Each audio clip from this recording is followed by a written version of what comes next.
আজ পর্যালোচনা করা যাক বিহারে এই ভোটটা এইরকম ফল কেন হলো। প্রথমত, যখন ভারতের সঙ্গে পাকিস্তানের যুদ্ধ বাধে তখন কংগ্রেস সহ দল পাকিস্তানের দোষ না দিয়ে ভারতের মোদির দোষ দিচ্ছিল। দ্বিতীয়ত,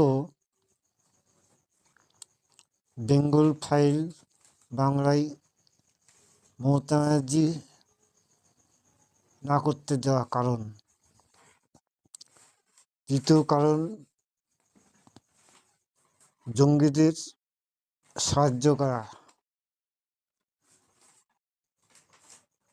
কংগ্রেস সরকার জঙ্গিদের বিরুদ্ধে কোনো কথা কোনোদিন বলেনি। এই কারণে আজ জনগণ এই ভোট দিয়েছে। বিশেষ করে এসআইয়ের বিরোধিতা কংগ্রেস সহ অনেক দলই করেছিল এবং জনগণের যে মত অধিকার, সেই মত অধিকার বিরুদ্ধে কংগ্রেস সহযোগী দল বিজেপির বিরুদ্ধে কথা বলেছিল। আর বিহারের দ্বিতীয় হচ্ছে, বিহারে আমার ধরুন বিহারে হচ্ছে জায়গার যে রাজ ছিল, লালুর রাজ, সেই রাজ আর বিহারের জনগণ ফিরিয়ে আনতে চাচ্ছিল না।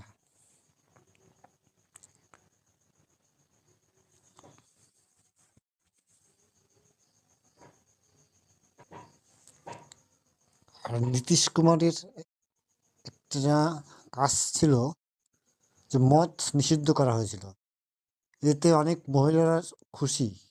এই মদের জন্য অনেক ফ্যামিলি ধ্বংস হয়ে যায়। এই কারণে নীতিশ কুমারের উপর বেশিরভাগ মহিলারা নীতিশ কুমারের সমর্থন করেছিল এবং বিজেপিকেই সমর্থন করেছিল।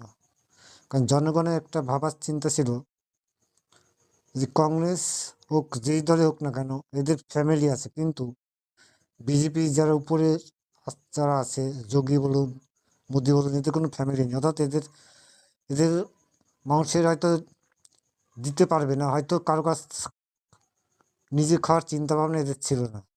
কিন্তু কংগ্রেস সরকার বলুন, যে কোনো দলই বলুন না কেন, তারা কিন্তু নিজেদের খাওয়ার একটা